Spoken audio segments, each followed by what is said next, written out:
Outdoor swimming, open water swimming, even just like wild swimming is becoming so popular now. There's a lot of people getting into it for the first time that maybe don't have the foundational education of where to swim, how long to be in the water for. And when not to swim. And when not to swim, exactly. And people can get really caught out with that. We can't really change the dangers of going swimming.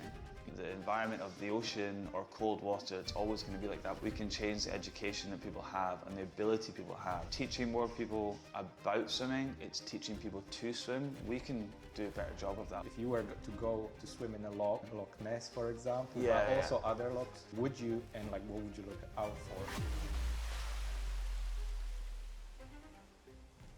Welcome to Befriending Water podcast, dedicated to providing water safety, swimming education to novice and non-swimmers. My name is Alan Chi and I'll be your host. I've learned to swim at the age of 32 and it changed my life. I made water my friend, if you will. I'm now on a mission to educate other adults about the benefits and risks of swimming. In this podcast, I will be interviewing lifeguards, swimming teachers, athletes, divers, and many other professionals who help us to understand how to safely navigate both indoor and outdoor waters. In this episode, I'm talking to an Olympic swimmer, multiple medal winning athlete from Scotland, Dan Wallace. He will share with us his story along with his professional advice for inexperienced swimmers who want to try open water for the first time. So without further ado, here's my interview with Dan Wallace. Dan Wallace.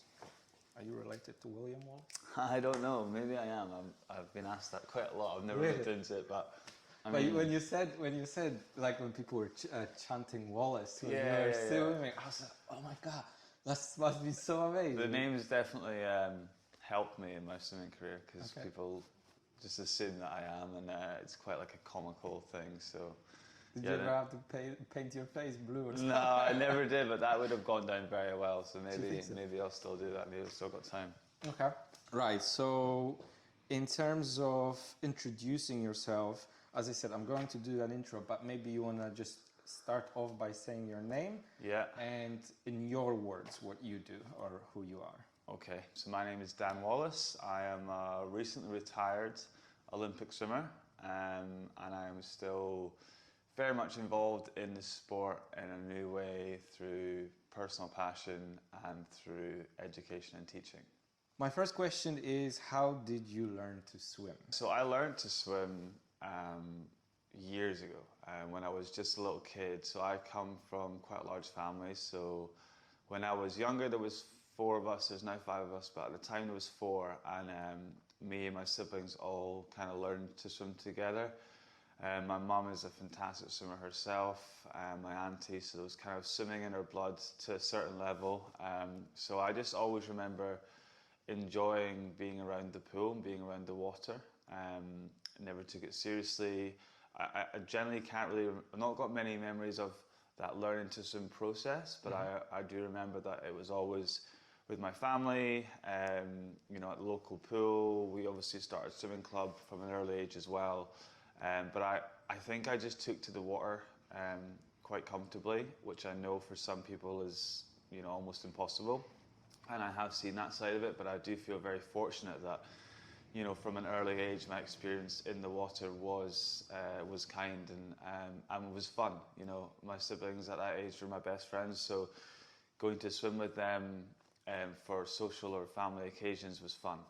School holidays, weekends, it was always just enjoyment around the water. And I think that carried through as I got older. Even when I was competing at the highest level, it was always just, you know, have fun, enjoy yourself at the pool. That was kind of, I guess, set in stone from a young age. So yeah, I learned with my siblings and kind of took it from there. I was going, because you said about your family, did you also include your parents in there? So did your parents also swim with you? And like, how was swimming with the other members of family? Yeah, you know, all my siblings, we all swam together as kids. My mum essentially taught us to swim herself. She was a swimming teacher up until recently, so she has always been very good at introducing us to the sport, and she was probably the first one that planted that seed, at least for me. And you know, we're all very different people. We've all got different interests. At that age, we did similar things, but as we became older, some of my siblings had other passions or interests. My brother went on to play rugby. You know, across the board, we were great swimmers, but I was the one that maybe just felt like I wanted to pursue it a little bit further than they did. What's great is when we're all in the pool now, and my sisters have kids of their own, you know, we're able to enjoy being in the water and teach. And I think that other than my brother, me, two of my sisters, my mum, we've all been swimming teachers. So there was something obviously we did well and we did right, and maybe it was the attitude towards you know, learning and teaching that we all had in common. But yeah, I swam with my siblings and with my parents. You know, my mum competed when she was younger, to maybe like a district level in Scotland, but never anything further than that. So there was definitely like swimming in my blood, let's say, but I was probably the first one to really push it past that point of just being a very capable competitive swimmer. Did you dream about being in the Olympics very early? Honestly, no. Like, I joined my first swimming club. I think I was 9 or 10, and I didn't do my first ever swimming competition or race until I was maybe 10, going on 11. So at that point, and my siblings did it at the same time. So like at that point, it was just, you know, fun.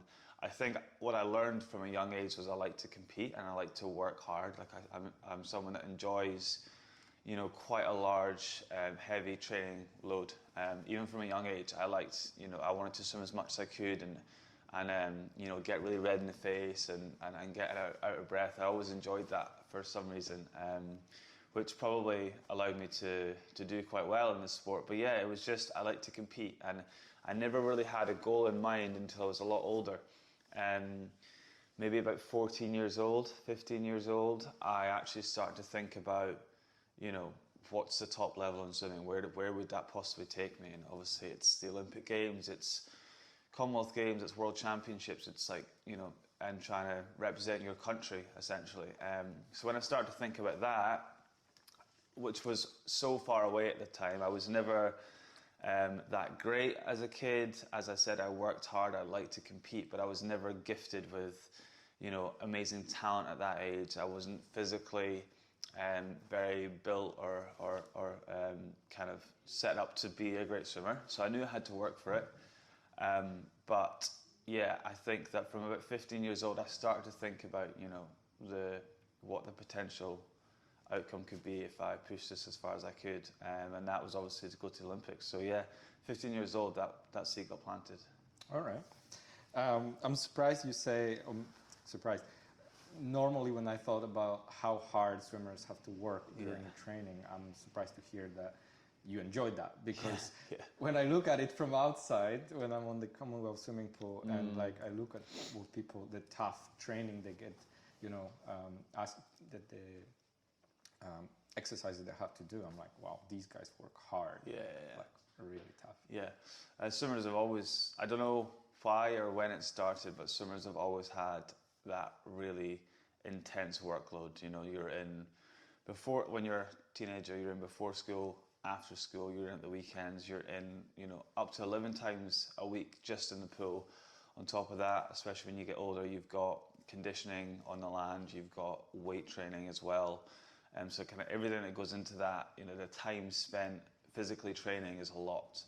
And that's something that I built up to quite naturally. I always liked to work hard, but my workload when I was, you know, 10, 11, 12 was probably only 4 or 5 times a week I was actually swimming. But when I was there, I was working hard. And then, you know, as I got older and as I developed and matured, I started to just slowly increase that. And I handled the workload quite well. There's a lot of young athletes that maybe get pushed too hard when they're younger. That was never me. I was the one pushing. It was never forced upon me.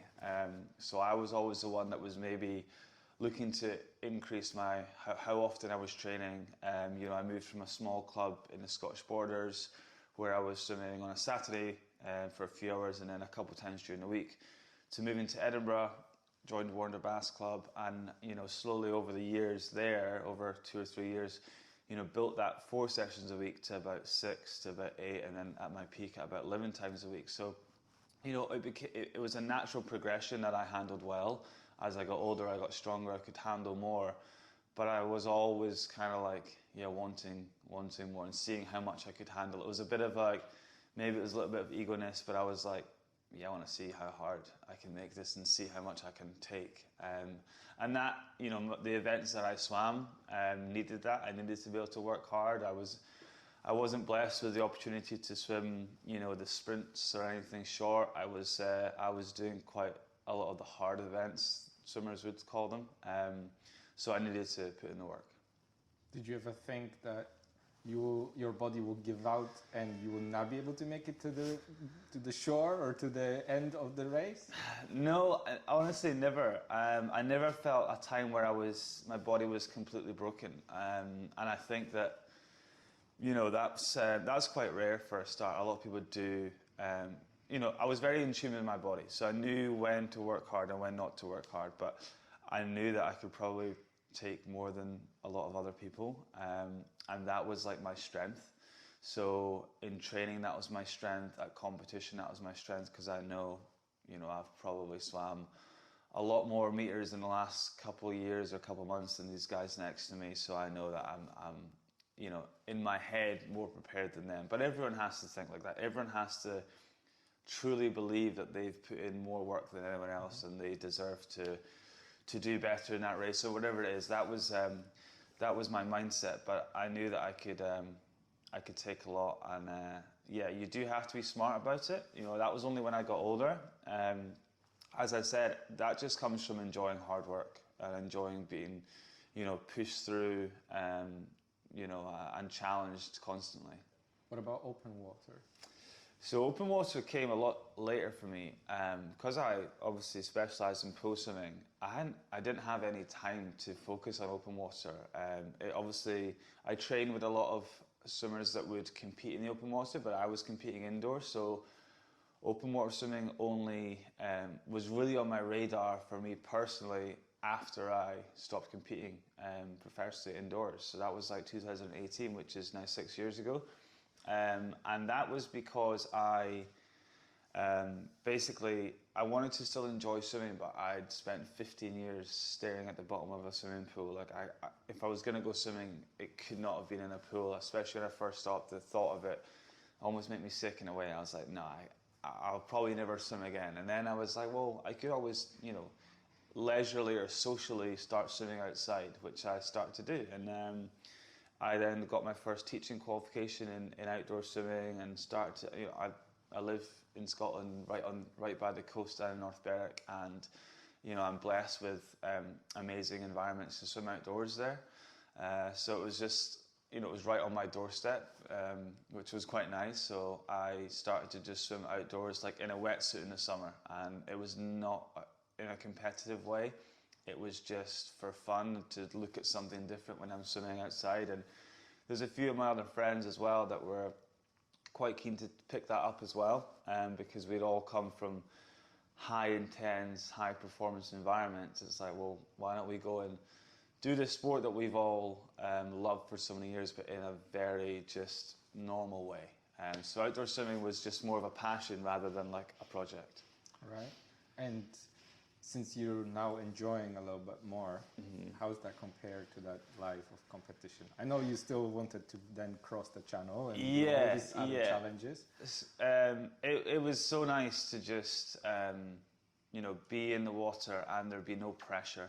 And it allowed me to slowly get back into swimming more.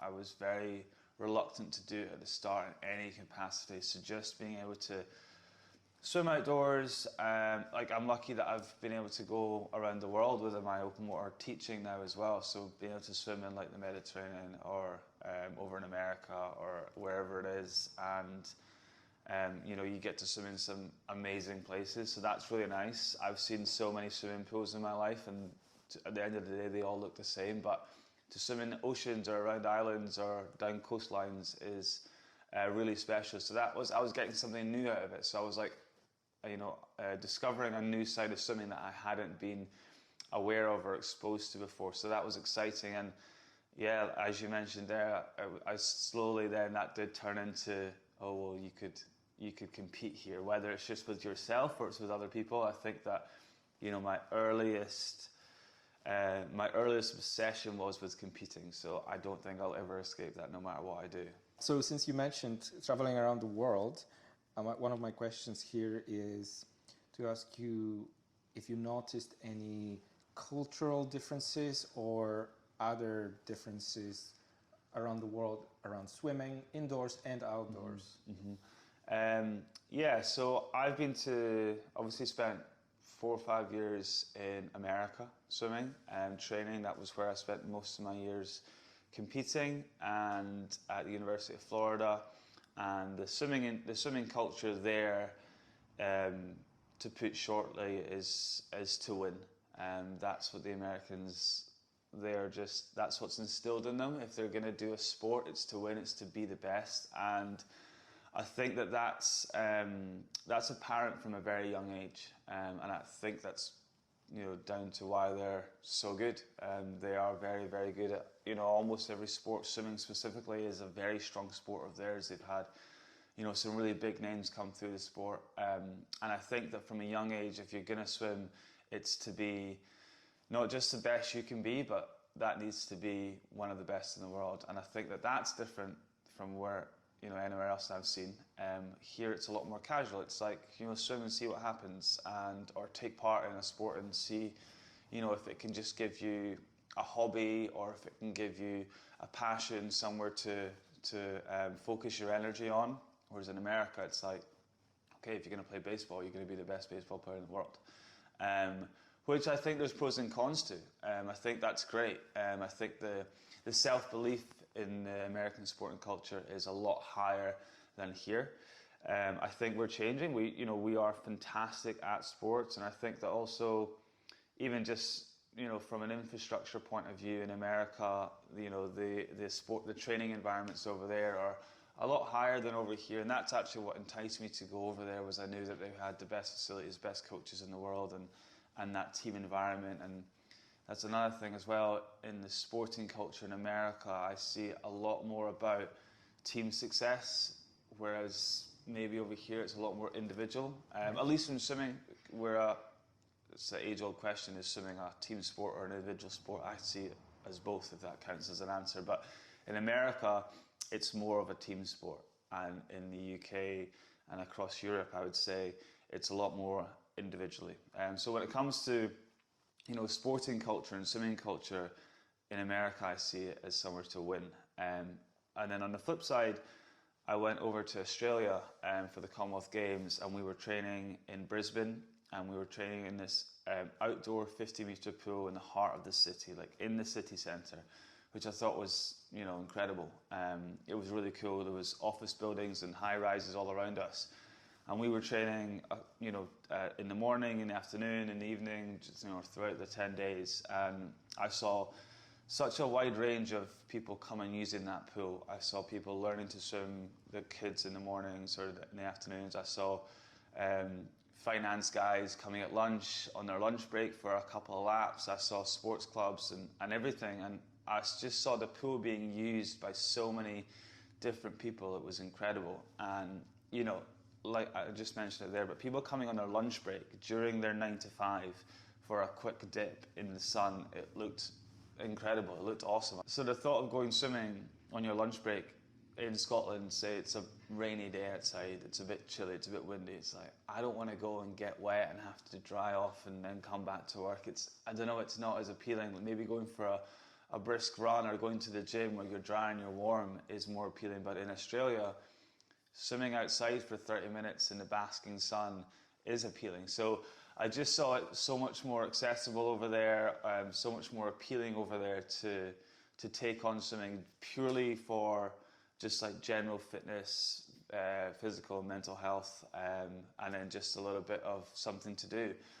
So in Australia, I saw a really, really nice culture, and I think that swimming is a massive sport over there, and for that reason, it's just because it's so appealing to go for a swim outside in the sun. And then, you know, compare that to America, where I see a lot of people especially when they're kids or teenagers, is like swimming to win. And that's the two big cultural differences I've seen when it comes to swimming. And that's mainly focused on indoor. Any funny or silly things people do there that you haven't seen here or anywhere else? Routines or specific quirks for each one, maybe?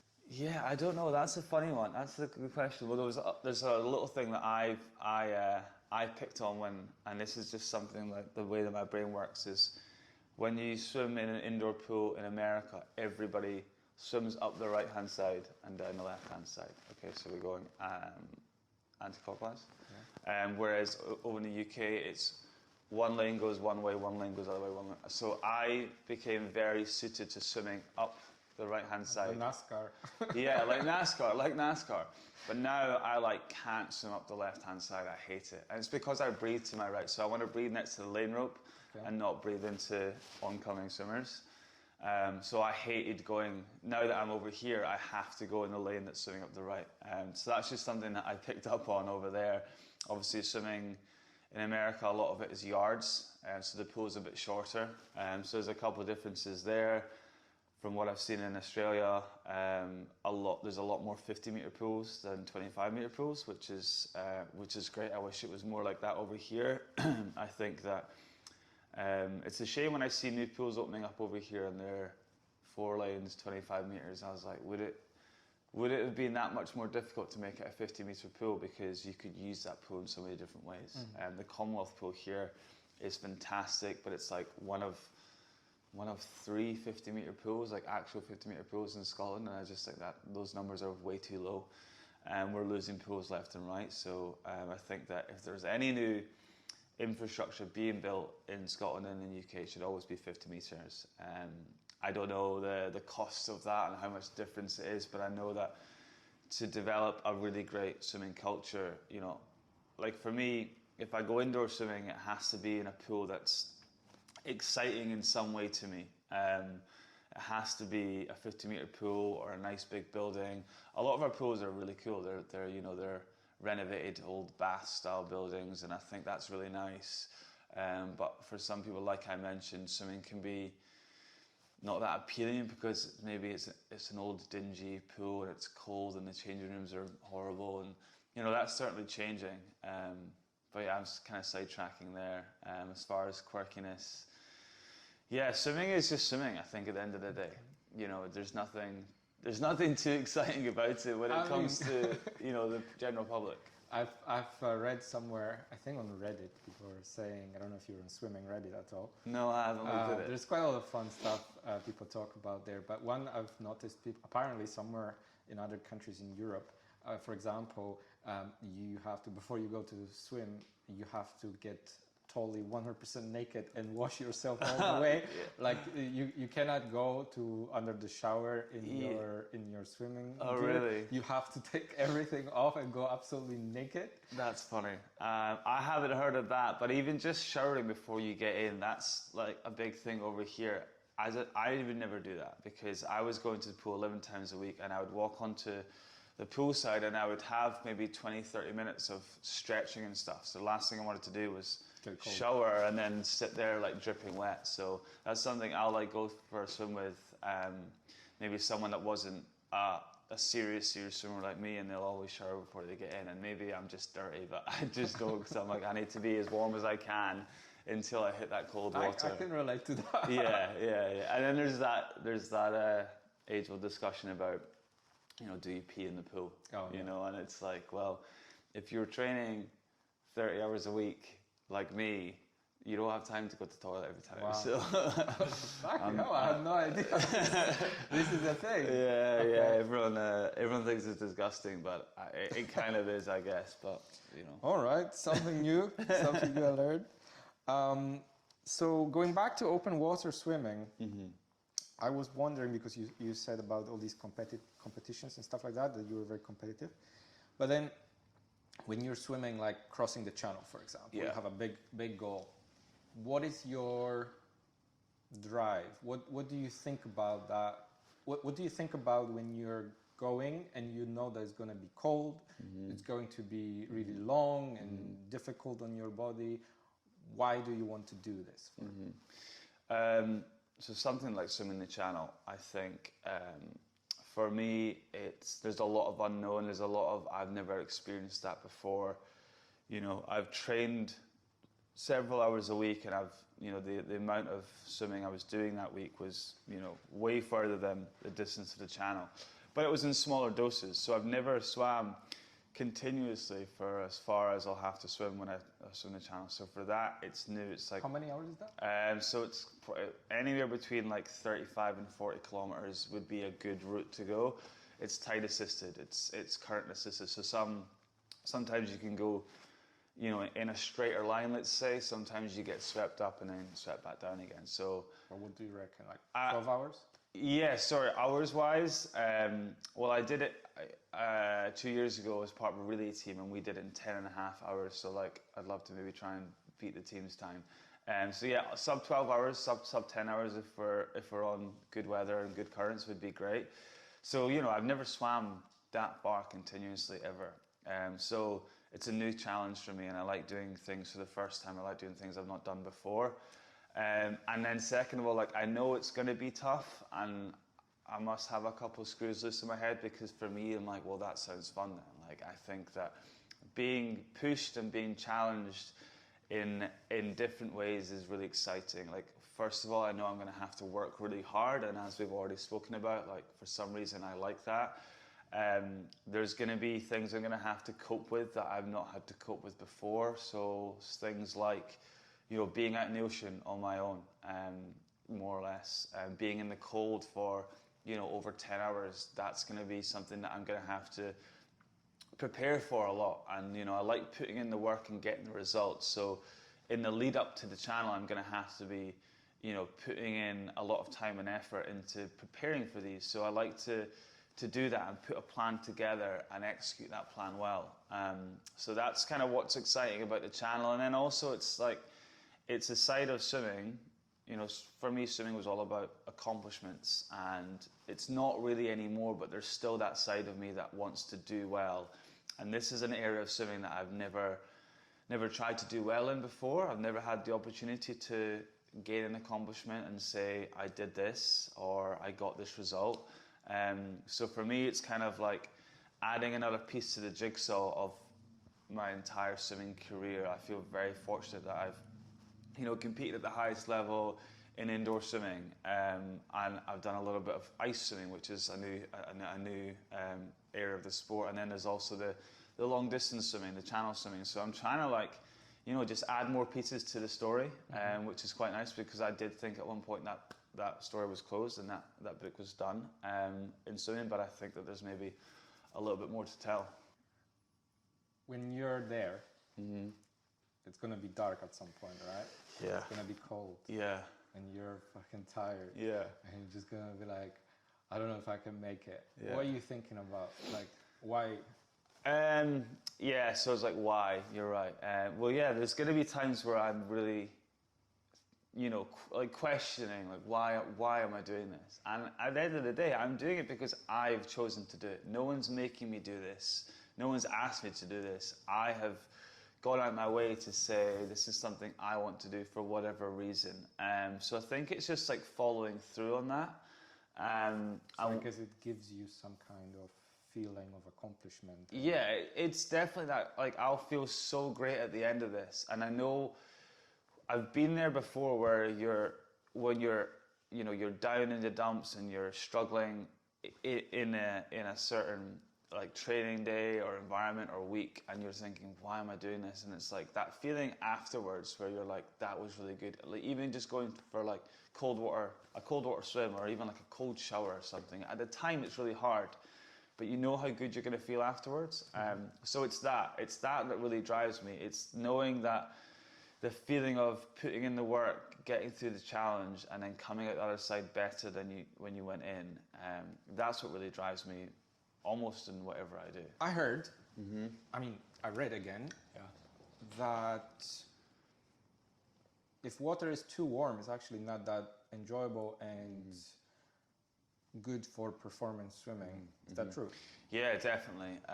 It's supposed to be cold. It's supposed to be on the colder side. So I was at my local pool last night with the North Berwick Masters Swimming Club, which is very much a kind of fun social thing. And that pool is always on the warm side, which is great when you first get in because you're like, oh, it's not cold, it's nice. But then actually when you start to do a session or you're doing quite a few, let's say like laps in a row, the warmer water does start to, it cramps you up a bit more, you get very red in the face, it all becomes a lot harder.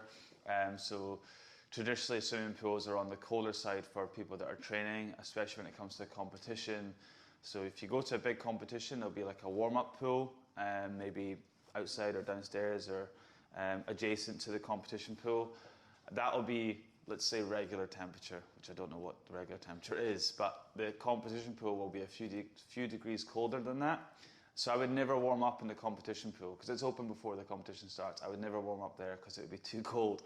But when you dive in for your race, it's not like cutting through ice, but you feel it colder. But if anything, it hits you harder, and then it almost takes your mind off for a split second on like what's going on. So in a way, that's quite nice. But yeah, for performance-wise, it is definitely a lot colder than your traditional public swimming pool.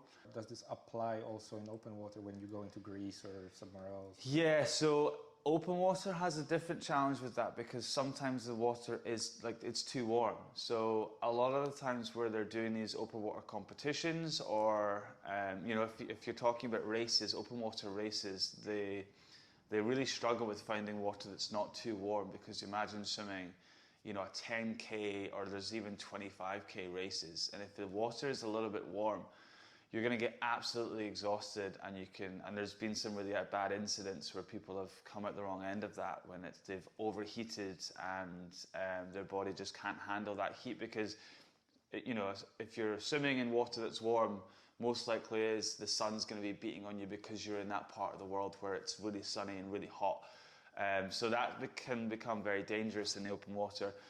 For the swimming that I've been doing outdoors, it's not been that competitive, high intense. It's just been quite nice and leisurely. So that's quite nice. But something when it comes to the safety of that is you don't realize when you're sweating or when you're passing through liquids and when you're swimming because you're in the water, so you can't feel it. Whereas like if you go for a run and you're sweating, you're like, I need to drink some water because I'm like overheating. But you never really feel like that in the open water. You just feel like, oh, this is really nice, but it's really important to take on liquids when you're doing that. So it's great because those warm water areas in open water swimming are lovely places to swim because usually it's very tropical. There's maybe stuff under the water to look at or the surroundings. There's beautiful trees or islands, and I do quite like going and swimming in beautiful locations because it does bring that warm water element to it. Right. Now, you just got your beach lifeguard qualification, which I'll ask about in a bit. What I want now to kind of move on to is just some practical and helpful advice for people who are not so comfortable in the water, and maybe what they need to look out for when they are in the open water. Because who else to talk to about this than an experienced swimmer who's been there, done that, including your beach lifeguard qualification, okay? Yeah. So first, I want to ask about the course itself, because I'm thinking to do that one day. I know that I'm not ready yet, and I will have to work really hard on my fitness in order to get there. Yeah. But was there something in the course that surprised you? As a swimmer, as an experienced swimmer? Yeah, as an experienced swimmer. I've had to do teaching and lifeguarding courses now for quite a few years to do what I'm doing, both indoor and outdoor in the pool. I've thoroughly enjoyed them. They're all very challenging. What they do is they add this element to like swimming, which I've not really had before, and it's having to really think about what it is you're doing and why you're doing it. So the process of going out to save someone at sea, for example, with a torpedo buoy tied to you, to get there, you're swimming, you may be thinking about your technique slightly, but really what you're thinking about is like, there's someone that needs my attention, there's someone that's struggling. So there's all these things going through your head, which you know, when I go for a swim at a local pool, I don't have to worry about anything. I can just zone in on my technique. So there's that element of seriousness, there's an element of you know, you're swimming for a real reason that you've not had to swim for before. So that's really challenging, that's really hard, and most likely is, you know, if you're swimming to save someone out at sea or just off the coast, there's a reason that they're struggling. It's either because the conditions are really bad or they're just not a very capable swimmer, they're uneducated on where they should be. So it's not usually an easy swim. It's very, very difficult in that aspect, but it's that it's that element of you're not swimming for yourself, you're swimming for somebody else now that's in danger and needs you. So that was really hard, or it just adds an element of challenge that I've not had before. But it's, you know, it's a testing course, but you know, I've done it twice now. So I did my first qualification and then I renewed my qualification just recently. And in a way, I feel, I don't know what the right word is, but I feel very accomplished to have that, and like quite special that, you know, if there was anyone that was ever struggling in the pool or in the sea or even on land, you know, I feel like I have that responsibility now, but that education to really help someone, because I've never had a traumatic experience in the pool or in the sea or in the water in general, but I know of people that have, and you've seen these horror stories of, you know, someone that was just out of their depth, and it's horrible. So to now be someone that could help someone in that situation is really powerful. And you know, outdoor swimming, open water swimming, even just like wild swimming is becoming so popular now. There's a lot of people getting into it for the first time that maybe don't have the foundational education of where to swim, how long to be in the water for. So And when not to swim. And when not to swim, exactly. And people can get really caught out with that. And then you add in the cold side of things, which isn't really included in the beach lifeguard, but there's all this cold water swimming now, which brings its own element of seriousness and danger, if you want to say. So I feel very good about myself that I am very educated through personal practice, but then also through actual qualifications as well, around teaching, around life saving. Whereas, you know, I can go in the sea and I can, you know, scope it out and understand if this is a good idea or a bad idea, or when I'm in there, reassess, should I get out now, what's happening, or even going swimming with other people. People ask to go swim with me all the time because they know that I'm very experienced in the water, and I think that's really important, is you're never going on your own for a start, always going with at least one other person. And it's great if you can go with someone that's a bit more experienced than you, because they might have that understanding that I have about kind of when to swim, when not to swim. I think it's really important to not just chuck yourself in the water and really think about it. I can totally agree with that and relate. What's amazing is that, you know, I grew up watching Baywatch, and despite the fact that I couldn't swim, I really admired people. Like, obviously, this was just a TV show, right? The Baywatch, the original one with David Hasselhoff, right? Yeah. But it's funny, when I went to do the pool lifeguard course, I realized this is no Baywatch. This is no bullshit. There's like people are dying. Yeah. This is very serious. Yeah. And like you mentioned, there's responsibility that we have now, and I have that responsibility now too. Obviously, I'm only qualified to save people at the pool now, but down the road, eventually, I would like to do the same for the beach one. Yeah. And this is really, it actually made me feel like a more important person in the world right now. Not more important than someone else, but more of a responsible for others, like caring for others, selfless. And if I'm going on holidays, I'm going to be one of the few people there that can help someone. And that's amazing. Yeah. And so I can totally relate that. And on the flip side, because I know what it's like to not be able to swim and maybe do something like go to the water maybe where I shouldn't go or something, I realize how easy it can be. Like, you can just go to the wrong spot or jump to the wrong type of water and really struggle. Yeah. So and like, just to reiterate that as well, it's like, you know, it's you know, we have that it's not that we have that responsibility, but we could take on that responsibility if we needed to. If we saw someone in danger, we would know what to do. And I think that that's really powerful to have. And I feel very lucky that I can be someone that could help someone. But it's something that I hope I never have to use. But it's great, you know, the more people that can have that, you know, that baseline education, whether it's the life-saving education or whether it's just the education of knowing when to swim and where to swim, because it's becoming more popular. It would be good for more people to know about it, because it puts people do understand the dangers of swimming.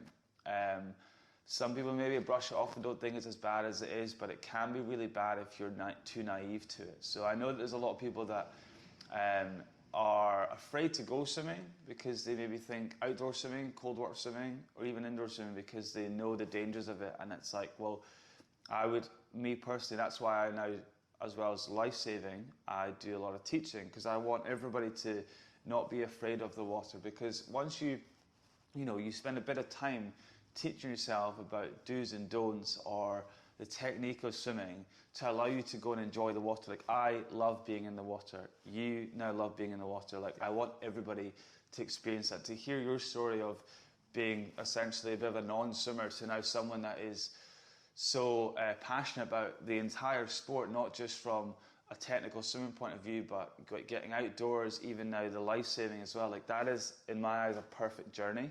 And I would love everyone to have that perfect journey and now be able to go swimming and feel comfortable and confident and enjoy it. Because when you don't know how to swim, I don't know this firsthand, but I know this from a teacher, it's horrible, it's rubbish, it's not enjoyable. But when you do take a bit of time to learn and you see that progress and then get to the point where I can swim 4 lengths easily and it's enjoyable, it's therapeutic, it's nice, or I can go swimming with my grandkids or whatever. It's all these little things that, you know, if you find someone that can help you with your swimming journey to get to that point, like, that's mission success. That's the result that we're all looking for. As a experienced swimmer who is not only physically strong but also like know everything you learned about safety as a lifeguard, what are the places you would not go to swim in? Outdoor swimming specifically, like, the weather has so much to do with when you should and shouldn't swim. And this is me personally, but like, if it's windy or choppy in the sea, like, it's not appealing to me.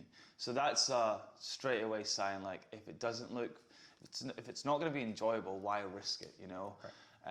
And you know, unless you're super qualified and that's the conditions you were looking for to swim in, which no one really is. Like, no one wants to go swim in chop or high currents or windy or rain or really cold outside. And I've learned that the hard way. Like, I've gone for a cold water dip, like a 5-minute in Portobello Beach, and it started snowing and it started hailing, and I thought, oh, this is quite cool.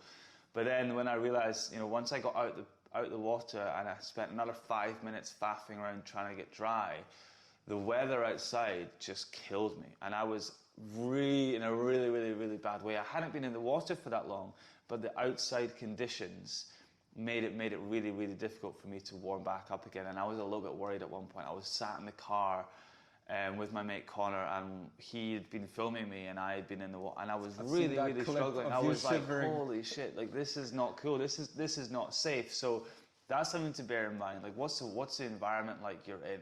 You know, how quickly could you get warm or get to safety? Like, is the weather going to play an impact? Maybe the water's not that warm, but if it's windy, the air temperature, that's going to play an effect on you as well. And then, you know, I think that another rule I have is, you know, never go swimming on your own unless you're very confident and you're not going to push it. Even me, like, I'll never go for a adventurous sea swim on my own. I'll either go swim with somewhere else. I've had someone kayak next to me as well. That's obviously on an extreme side of things, but yeah, just doing it with other people, because you get that second opinion on how long you should stay in for or where you should even go. There's a lot of dangers in the sea as well. Like, in Scotland, we're lucky there's nothing in the sea, like, animal-wise, that's going to hurt you, but there's like seaweed and there's rocks and there's hidden things beneath the surface that you need to look out for. The last thing you want to do is get in the water and get injured. But for me, really, it's all about the conditions. Just be smart about it. Like, no one enjoys going swimming when it's crap weather or when it's not nice weather, so don't bother. Like, go when it's nice, go when you're feeling up for it. And that's another thing as well, is I've sometimes gone down for a swim, and in my head I've been like, okay, go for a swim today. And then I get down there and I maybe don't feel 100%. I maybe get down there and I go, do I really want to get in right now? Like, is it going to be cold or uncomfortable? And if you're not feeling up for it, like, don't push it. Like, you can go tomorrow. You can go this afternoon. You can go home, have a meal or whatever. Feel a bit better. Like, I've gone down to the sea and I've gone, I actually don't feel 100% here. Like, I'm not going to bother. And then there's times when I've pushed through and I've gotten in and I'm going, that was stupid. Like, you're making it uncomfortable. You're making it a chore. Like, it should be something you do because you want to do it and it's enjoyable. Don't never force yourself to go for a swim. You don't need to. What about currents and whirlpools and like traps like that in the water? So the biggest thing really when it comes to like the sea safety and the currents in the tide are rip currents, and essentially where the current is in a rip formation where it's actually going to push you out a lot further out than you want, and I've never seen anyone being caught in a rip current, but they're very, very common. So the ways to look for rip currents is there'll be basically a break in the waves. So you'll see waves crashing and then there'll be a channel in the middle, which if you look closely, the water will actually be being pushed out to shore. So what happens there is someone will go in not knowing they're in a rip current and they'll get pushed out to sea. And it can be very dangerous because you can get pushed out pretty far, and to swim in against the rip current is exhausting. So if you ever found yourself being pushed out to sea, is try and almost let yourself go out, but then move to the side, because as soon as you're out of the current, you can swim back in again. So imagine it being like you're stuck in a lazy river. Let the river push you out. Move to the side if you can. Don't try and swim back to shore, because you're just going to be going against the current, and the current's stronger than you are unless you're an incredibly strong swimmer. So yes, that's just the number one thing to look out for me. Right. I've seen a lot of people posting photos of them swimming in a lake or so. I'm kind of like also kind of wanting my own video of like being drone shot of swimming in a lake. Yeah. So Scottish lochs. Yeah. What to look out for, because obviously they look kind of dangerous from the outside. They have this aura about them, Loch Ness, for example, but also other lochs. And so if you were to go to swim in a loch, would you, and like what would you look out for? Yeah, lochs are awesome to swim in. They're cool. As you said, they're most likely found in like really beautiful locations in Scotland. So I've swam in many. It's great. And reservoirs as well, similar. I think the dangers with both of these are traditionally it's very dark water, and that's because of the bedding underneath is dark soil, but also because they're really, really deep. So if you're going to swim out to a loch and you then try and stand up, you're not going to be able to stand up because it's deep. There's a lot of water in there. So it's being aware that as soon as you're a couple meters from the shore of a loch, it's probably going to be very, very deep water you're in. If you're comfortable with that, that's fine. But it's knowing that ahead of time, because if you were to swim 100 meters out and then go, all right, guys, let's stand up and catch our breath, and realize you can't stand up, and you set in and you panic, like that's really dangerous. So just knowing that they're very deep, which is, I don't mind that, I'm fine with that. It's also the sensation of swimming in very deep waters can be quite terrifying for people, and it's like Loch Ness, that's the one loch I've not swam in, but it's like the volume of water in there is incredible. It's like hundreds of meters deep at some points, and like to think about that and experience that for some people is like their worst nightmare. But I do want to try that out. So just knowing that they can be very deep. So don't expect to stand up when you're out there. So either staying close to the shore where you're only a couple of meters away from shallow enough water to stand up and catch your breath, or just reevaluate where you are if you swam far, is probably a good thing to look out for. So having an exit strategy. So as soon as you get tired, where can I get out from? So it's maybe staying close to where you started, or if you are going to swim further away from where you got in, is having somewhere you can get out. So swimming along the shore. Don't swim into the middle of the loch if you don't need to, because there's the chances are you could get stuck out there, and be out of your depth. That's kind of what I would think about. Do you have a way of spotting, for example, I don't know, if there are features like underwater currents and whirlpools or a waterfall that you had no idea exists, like features of the water in a I assume that if you go somewhere you would know at least a little bit about the area, but anything that could help. Yeah, I think that sometimes it's hard to know like local dangers within locks. And what's quite good about locks is there's never too many currents because it's stagnant water. So it's really just very deep parts, shallow parts.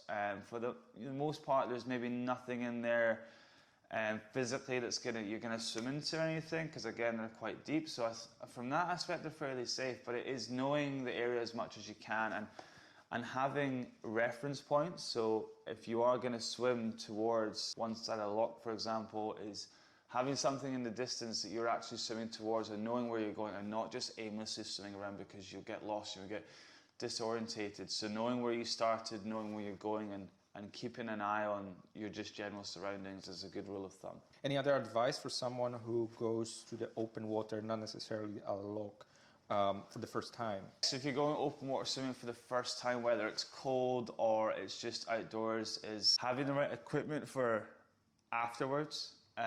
So obviously you bring your towel and stuff with you, but having something warm you can put on, because even if it's not freezing cold water if you're in for long enough, your core temperature is going to drop slightly. So being able to warm up afterwards, because swimming takes a lot out of you for a start. Swimming in the cold or swimming against currents or other elements is going to really exhaust you. So making sure you can get properly dried and warmed. Would you afterwards. get a wetsuit if you're going for the first time? Yeah, wetsuits are really good for the first time, purely because, first of all, if you're actually going for a proper swim, they give you a bit of buoyancy, so they help you in your swimming. They're going to help you float a bit more. If you've never worn a wetsuit, it can feel quite restricting, but it's a nice way. That's how I got into open water swimming, was through a wetsuit first, and then I went into just swimming in my costume and swimming, and then started battling the cold. So that was the progression I made. So going with a wetsuit for the first is good, because you don't have to worry about the cold as much. It also gives you a bit of support when you are swimming. But then another thing to think about is, making sure you've got something to eat afterwards as well, because people don't think about that. Maybe because if you're going open water swimming, 9 times out of 10 you're going somewhere, you're driving there, or you're going to a location that's maybe not right on your doorstep, especially if you're going for the first time. Likelihood is you don't have the sea right there next to you. You're making an effort to travel somewhere for it. So make sure you bring something with you, a chocolate bar, coffee, whatever it is, something to give you a bit of substance for after your swim, is really important, because it helps you just get that energy back. There's one question that comes quite a lot on Reddit, and I think you might know the answer to this. If someone is very muscular, has a very low amount of fat in their body, is that true that there are that kind of people who cannot float in the water, that they really struggle and they have to move forward, they have to swim forward, otherwise they would just sink? Yeah, I mean, everyone has a different body composition. Everybody just naturally will float better or worse in the water. I'm someone that doesn't have a lot of fat on me, but I do float quite well, because I know how to manipulate my body in the water to be in a position where I'm floating well. And it's very hard to just float there and not move. Everyone struggles with that, no matter what your body composition is. The higher fat percentage, fat floats better than muscle essentially. So depending on how much you have of each, you're going to sit differently in the water. But it's understanding the position you should be in the water that's going to help you float. So trying to stay as high as you can. As soon as you start moving forward, you make it easier for yourself. But yeah, everyone, I've taught swimmers to swim for the first time, and their legs are just sinking, and sometimes they're really fit, and they're like, well, why can't I float in the water? And it's like, well, some people are just going to naturally struggle with that more. And you just got to understand kind of how to move your body through the water, because as soon as you start moving forward, it becomes easier for you. You can start to correct your technique, but some people unfortunately do just float better than others, and it's hard. It's almost unfair for some people, because they really struggle with it.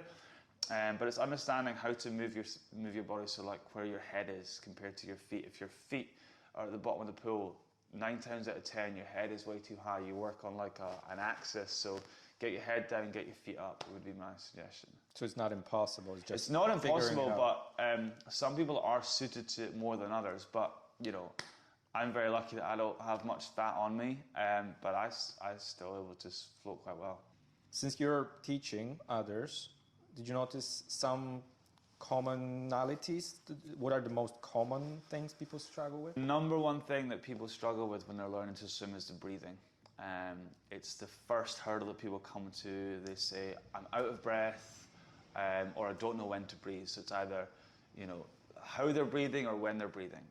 So I think that is the first thing I try and fix with a lot of swimmers, especially a lot of adult swimmers, is they go in. And I think it's because when you go in, you're limited to when you can breathe. So when your head is in the water and you physically couldn't take air in because there's no air to breathe in, it's a really uncomfortable feeling. You have this like caveman instinct of like, I need to breathe and I don't like not being able to breathe. So when they do turn their head to take a breath, they gasp for air. And that's a really energy consuming way to take in and breathe out air, is just holding your breath, panicking, increasing your stress.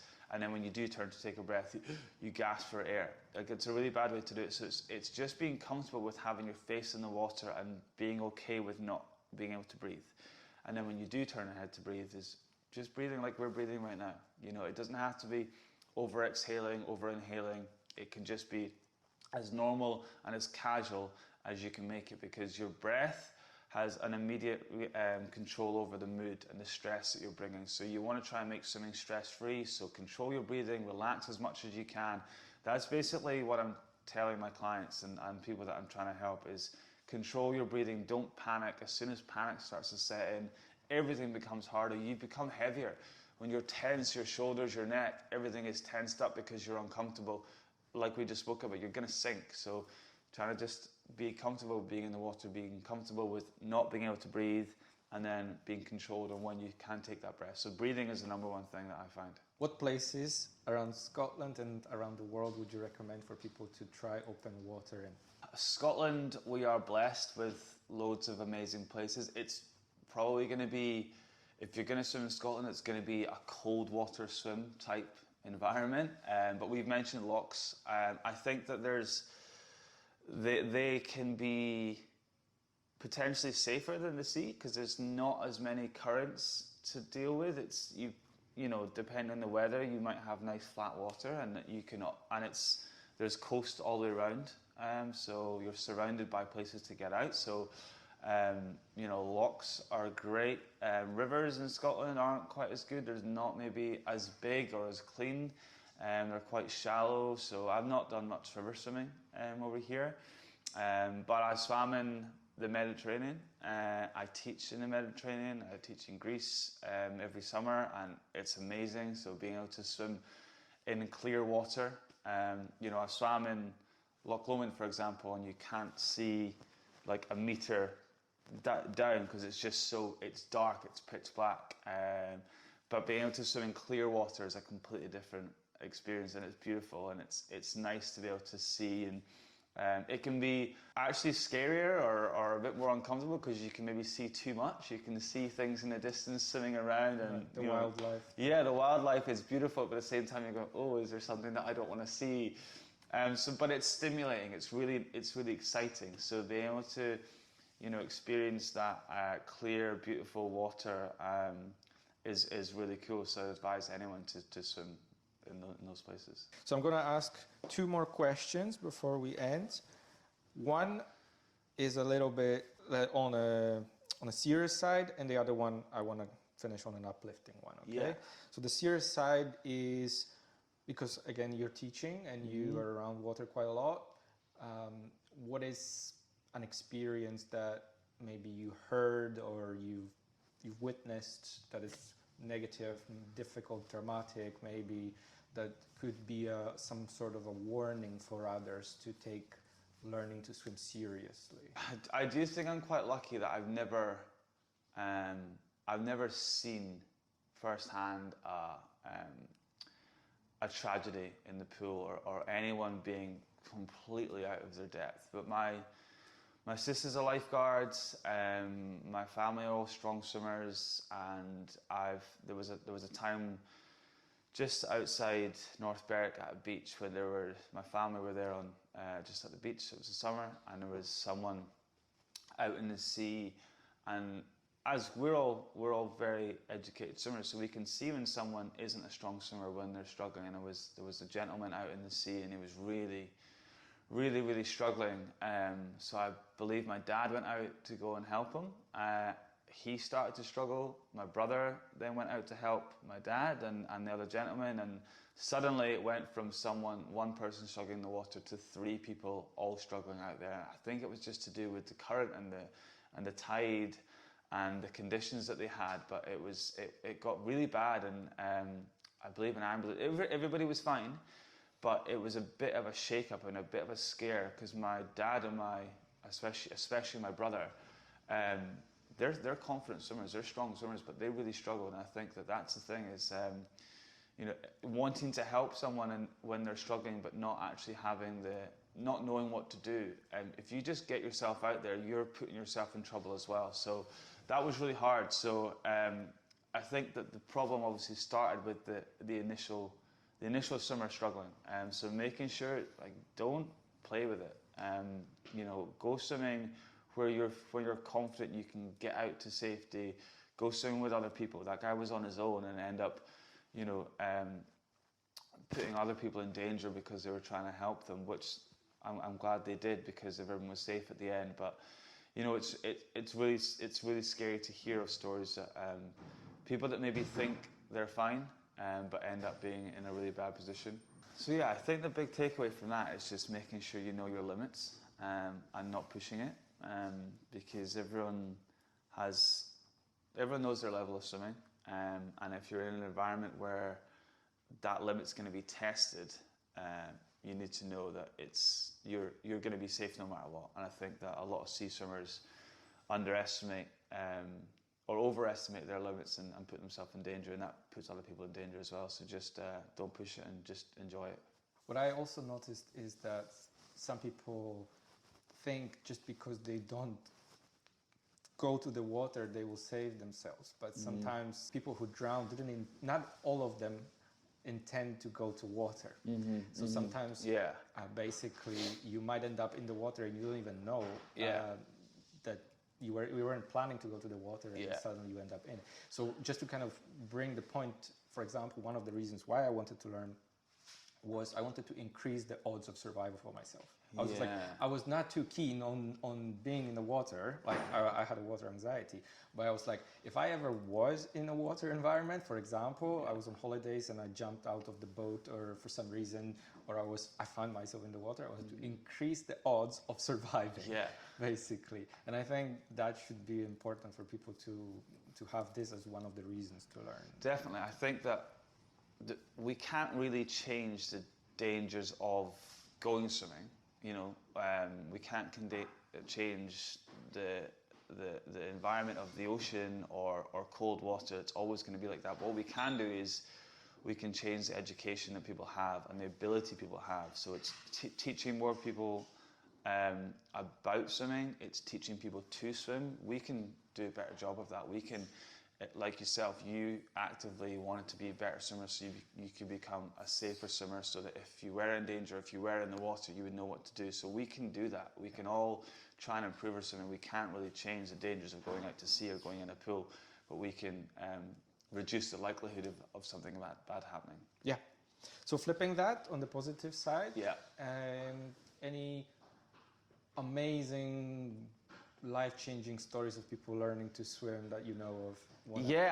Honestly, I've got hundreds, I've got loads, and I feel very lucky that I've taught hundreds of people to not just swim, but also just improve their swimming. I taught a little boy he could already swim, but he was very early on in his swimming journey. He must have been about 5 years old, and he's now come through my swim school. He's now just joined the local swimming club, and he's the youngest kid there. And it's really cool to see that journey of learning to swim. My goal when I teach someone to swim isn't to be the next best swimmer. It's just to enjoy being in the water, and he's had that journey. He's now joined a swimming club where he's going to start competing, and he's the youngest one to join, which is really, really important. Then also I really enjoy, on the adult side, someone that had that initial fear of the water and maybe they couldn't get their head in the water before. They used to just do head up breaststroke, or they never even went to the pool, and seeing that light bulb moment where something clicks, or they just become confident and easy in the water, and they're like looking forward to coming and seeing me every week because they've had that little taste of progression and success, where it's, you know, they're not scared of getting in the pool anymore, and they want to now start pushing that on. And I've had adult swimmers that have come to me as non-swimmers in a few months of lessons, and they've then gone on to enter their first, you know, competition or triathlon or whatever it is. So it's having those light bulb moments of you know, you putting in the work and you asking them to do things that are uncomfortable for them, and then suddenly that uncomfortable thing becomes comfortable. That's really nice to see. What's next for you? Next for me is swimming the channel in 3 months, launching an online swimming education platform in the next few days. So both personally and professionally, there's so much more I need to do in swimming and so much more that I am doing. So I'm really excited for both of those challenges coming up. Somebody wants to sign up for that course, where would they go? Go to swimr.com, so it's swimmer without the E, SWIMR. Swimr.com, there's going to be loads of different courses on there, whether you're a complete novice or you're a beginner, you're looking to do a triathlon or just improve your technique. There's going to be courses from myself and other professionals to help that, or go to Swimmer HQ on Instagram. Swimmer HQ. Swimmer HQ. And yeah. if they want to directly follow you? Directly follow me, it's just Dan Wallace 93 on all socials, and I post a lot about swimming and what I'm up to, but then also what you can take part in as well. Nice. Cool. All right, done. Thank you very much. That was awesome. Thanks for staying with us to the end and listening to this interview. If you are a lifeguard, swimming teacher, or someone who spends a lot of time in the water and would like to become my guest, please reach out to me to alan@befriendwater.com. If you are a novice swimmer, please let me know on the same email address or drop me a line on Twitter @befriendwater. I'll meet you in another episode soon. In the meantime, try to get out to the swimming pool, the nearby lake, or the sea and make friends with water. Take care.